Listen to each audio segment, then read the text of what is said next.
two that really come to mind, because don't forget, Berkshire needs meaningful investments.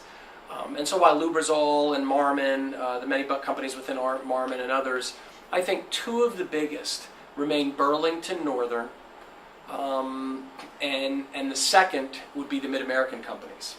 I think the renewable space, the energy space, I think those represent enormous opportunities. Something that just jumps out and comes to mind, there's a lot of MLPs out there, enterprise products, on and on and on. I think those are wonderful businesses for Berkshire to own within the Berkshire umbrella. They don't take the E&P risk. They simply transport, in many cases, gathering, processing, and transporting natural gas or oil. I think that space, under the umbrella, say, of Mid-American, as well as the railroad, be it Burlington Northern, continuing to upgrade, continuing to build those out and take advantage of opportunities now with the Bakken Shale and how that has provided enormous opportunities. They were transporting almost nothing a few years ago, and that's been a wonderful offset to the coal.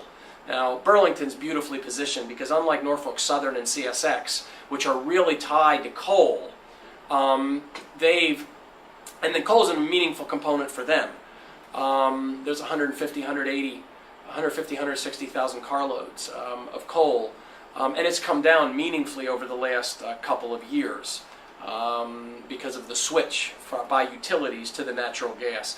About 7 years ago, the utilization was 50% coal and maybe 25% natural gas in terms of generating electricity, and nuclear was about 20% at the time, still about 20. Now it's almost even. There's 35% coal and 35% natural gas. Now, I don't know if that conversion's fully done, but utilities want to be careful that they don't go to a sole source, because if gas prices go up, once they get above $4, $4.50, $5, $6, coal's still cheaper. But my point is, Mid-American comes to mind, and Burlington Northern come to mind, especially Mid-American.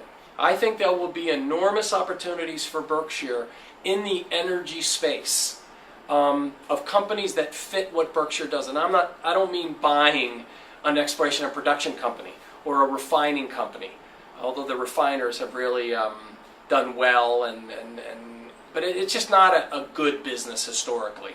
But there's MLPs and pipeline assets and others that would be wonderful fits for Berkshire. So those are two of the biggest that jump out at me.